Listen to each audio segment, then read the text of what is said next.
Welcome everybody to another video. We got the chapter review for 1176. I thought this chapter was a lot more crazy than it seemed in the spoilers. It's still a really good chapter. We're still getting a shitload of Straw Hat action, but it's a lot less hype than I thought, like for the Jinbei moments and shit, but still really good moments. I think the DOMI REVERSI section is by far the most interesting. Like, there are a lot of implications to this considering like Rox's death and shit, and I don't really know what to make sense of it, but let's get started.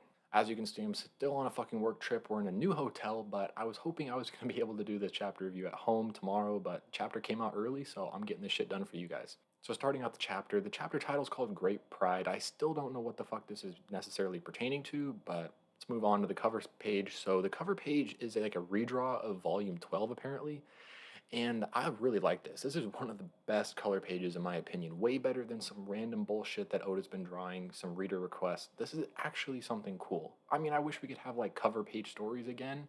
Something actually, useful, but I'll take this over stupid shit. Okay, so starting out the chapter, we're seeing Loki literally like flying over the air. He looks way smaller than what I thought he would look like. I don't know. I think it's a really, really like far shot away from Loki because he looks a lot smaller than his blast, but in the last chapter, his blast was like roughly the same size as him. I don't know, but we're getting basically like the full Loki's body. So he has the four legs, but he's just like a massive black fucking dragon, dude. Looks sick. Yeah, at the beginning of the chapter, we're basically getting Frankie being like, what the fuck's going on, like, out here? Because Frankie has been MIA for legit all of this destruction and shit. So apparently, like, Lilith left a box of Vegapunk shit over by the school, coincidentally, oh, how convenient, this shit's right over by the school when we need it. But, so apparently this Omni Drain converter is in the box, and this is supposed to be some energy converter. And Lilith says a really interesting line. She says, oh, and you should be able to use the hover since we're in Elbaf.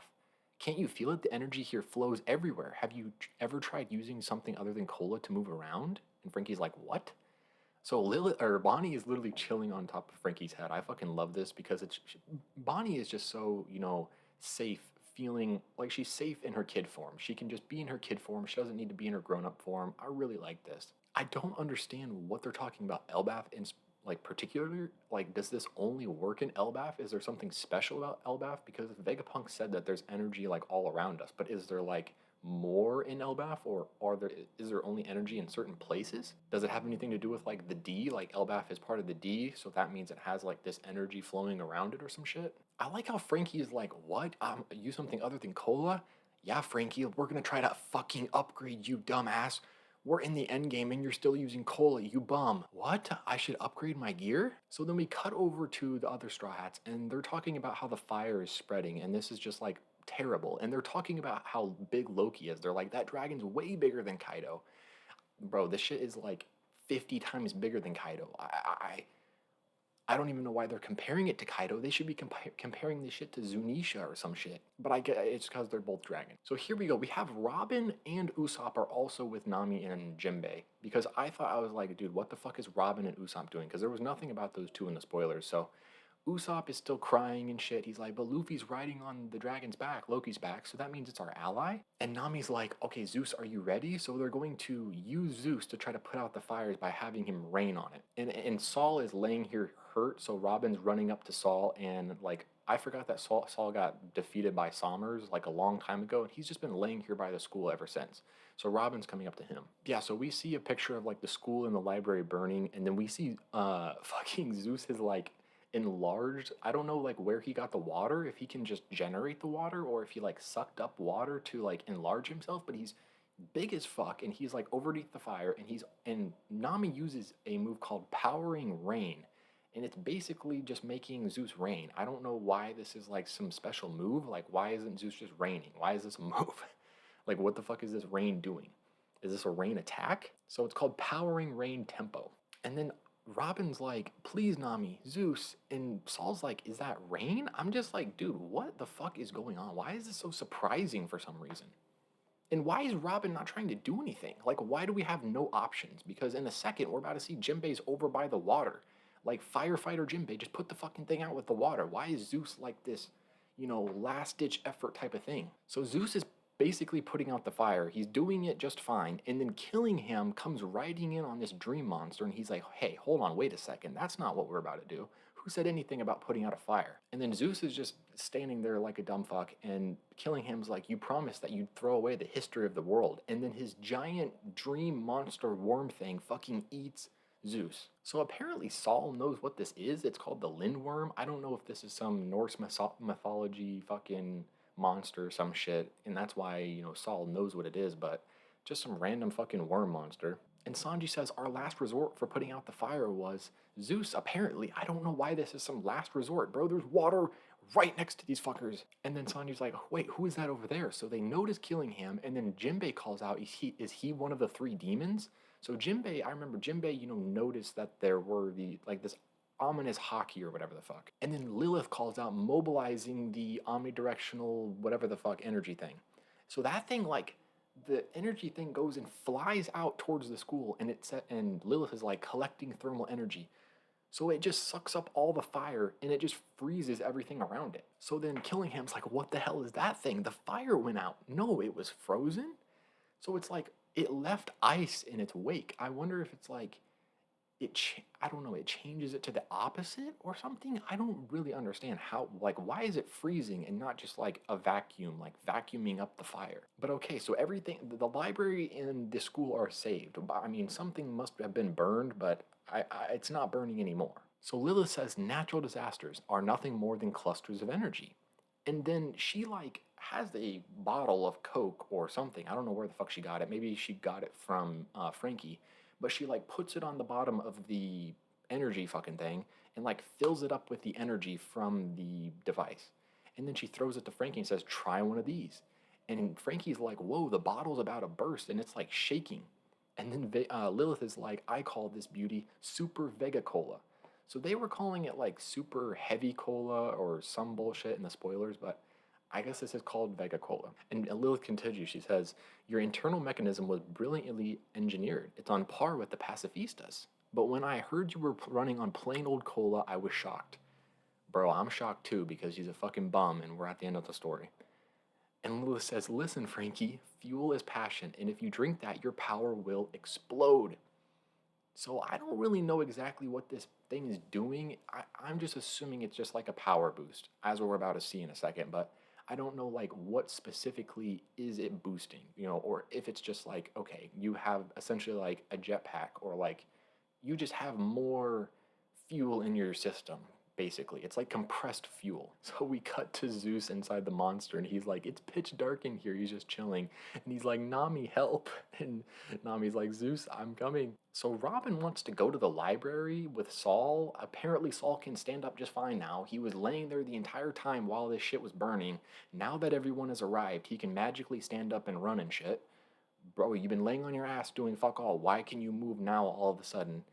And they're talking about the books or whatever the fuck. What are they gonna go do? It's already saved. So now Killingham orders the demon. He's like, swallow the library. Don't let them have any hope. And he says, after all, a new world can only be born once history is cut away.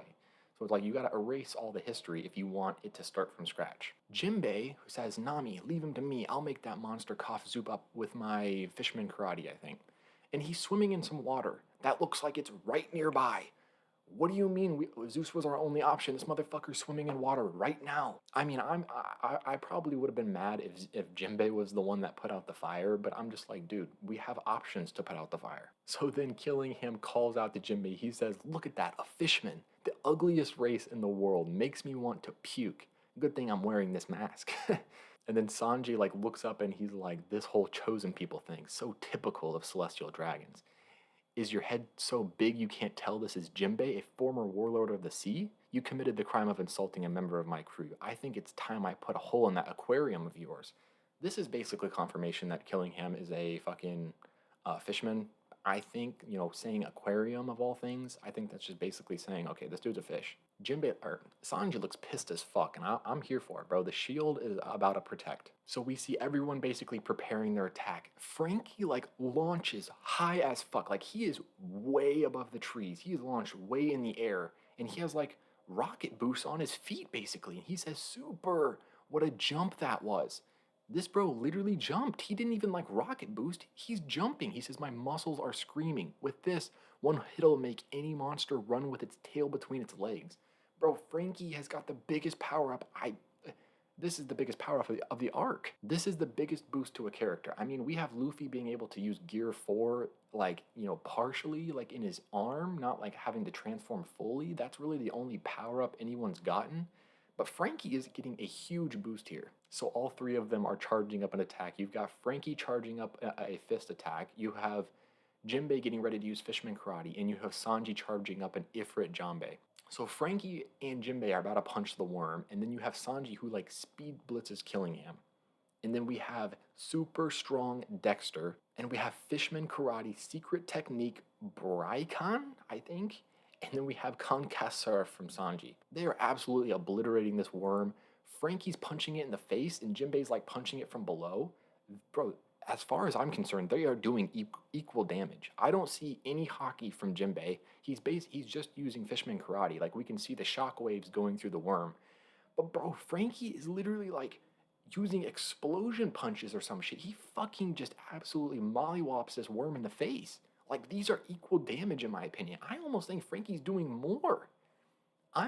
Like, bro, if Frankie had hockey, I would put him equal to Jinbei. No cap. Speed-wise, they should be relative. Strength-wise, okay, maybe you can give that to Jinbei. Experience is Jinbei, obviously, but like attack power, I think it's really close. If you're taking hockey out of the equation, like of course Jinbei has hockey. That's really good. But like, bro, Frankie is getting a huge boost here. Sanji is killing him right in his fucking head and bursting his helmet and absolutely just fucking stomping his ass. It looks like when shit. It looks like when the Tontada and Sai, I think is his name, at the Reverie when they fucking whatever attacked that celestial dragon right in the head and like smashed him into a fucking accordion. That's basically what it looks like. So Sanji is just absolutely obliterating Killingham. But that's all we're getting from that group. For the rest of the chapter, we're focusing on DOMI REVERSI, and I'm here for this. So we're cutting over to the West Village, and we are seeing that the giant warrior pirates, Dory and Brogy, the DOMI REVERSI demons, versus the warriors of the West Village. So that's Stanson, Harden, Ja Rule, and Zoro. So we have the DOMI REVERSI giants, they're regenerating, and even after being cut down, they just keep coming back.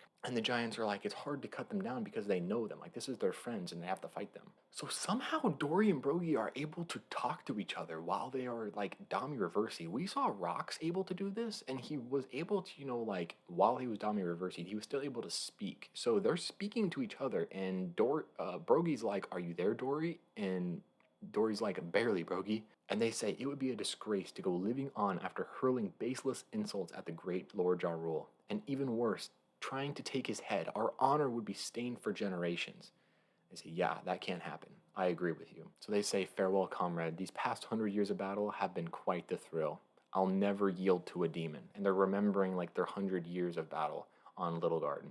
And they say, we are warriors of Elbaf. And they cut each other's heads off. Then all that's left for us is to die with great pride. And everyone's like, Chief, Story, Brogy. And then we just see them like sink into the abyss. I don't know, it's not really abyss, it's like the circles from when the DOMI REVERSI happened, and they just flip and they wake up and they're back to normal and their heads are still intact. And then we get this giant page of the four giants and Zoro standing in the middle, and they say, you have to die once to undo the demonic transformation. And Zoro's like, oh yeah, then all we have to do is go for it, right? Brogy says, our bodies may turn into these horrible walking corpses, but once we flip ourselves over again, our bodies return to perfect health. And Harden says, yeah, no need to hold back. So if we deal a fatal blow, they'll go back to normal. And I think Dory is saying, whether it's cutting off their heads or ripping out their heart. And Zoro's like, shall I? And they're all just smiling. And Brogy's like, I feel bad for them. And Dory's like, my heart sinks. Harden's like, my chest aches. And Stanson's like, I hate having to do this, but brace yourselves. So apparently we're going to have Stanson, Harden, Dory, and Brogy, and Zoro about to just kill all of these DOMI REVERSI giants, and they're all going to come back full health. So all you got to do is kill them. I don't understand. Okay, they can regenerate. So are you saying, okay, you just have to deal a killing blow. If you do any other sort of damage, all they will do is regenerate. So you have to cut their heads off. You have to deal a fatal blow. I don't understand how Rox was able to live. How is Rox dead? Like, okay, Rox broke all of the rules on God Valley.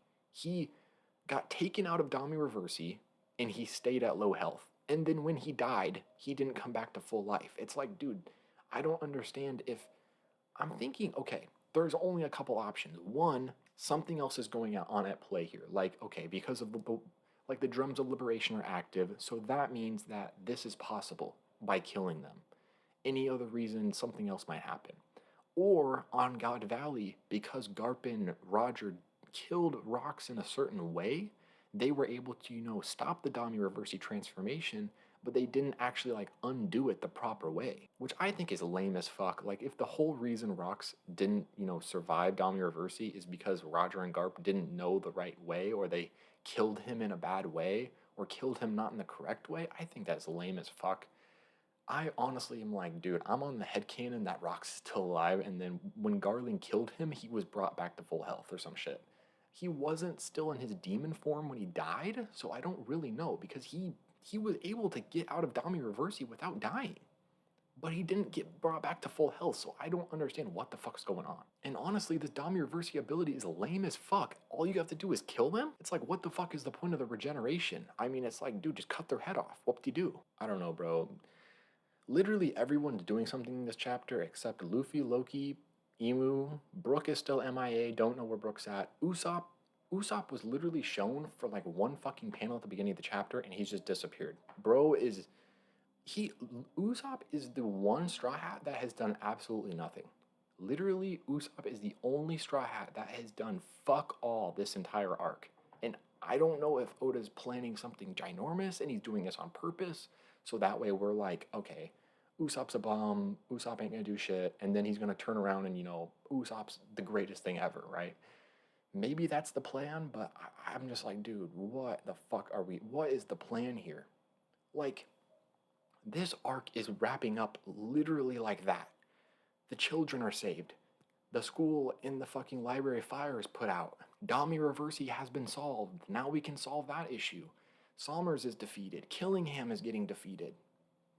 Luffy and Loki are up on top of Elbaf. We know everything about Harold. We know everything about Loki. What is even left at this point, dude? Dude, I'm like, okay. I think that there's either about to be a giant fucking plot twist in this arc, like on some Saba Odi shit, considering we are like setting up for the end of the story at this point. Like everything is going way too like smooth at this point. Dude, we have solved every single issue. And Emu is literally on the island. This is the fucking leader of the entire world, and we are just having a grand fucking time. I don't know, I'm gonna have to think about this chapter a little bit more. I'd like to hear what you guys have to say down below. What do you think happened to Rox? What do you guys think about Frankie's new power-up? And what do you think Usopp's gonna actually do in this arc, if anything? If you guys enjoyed the video, please like and subscribe. See ya.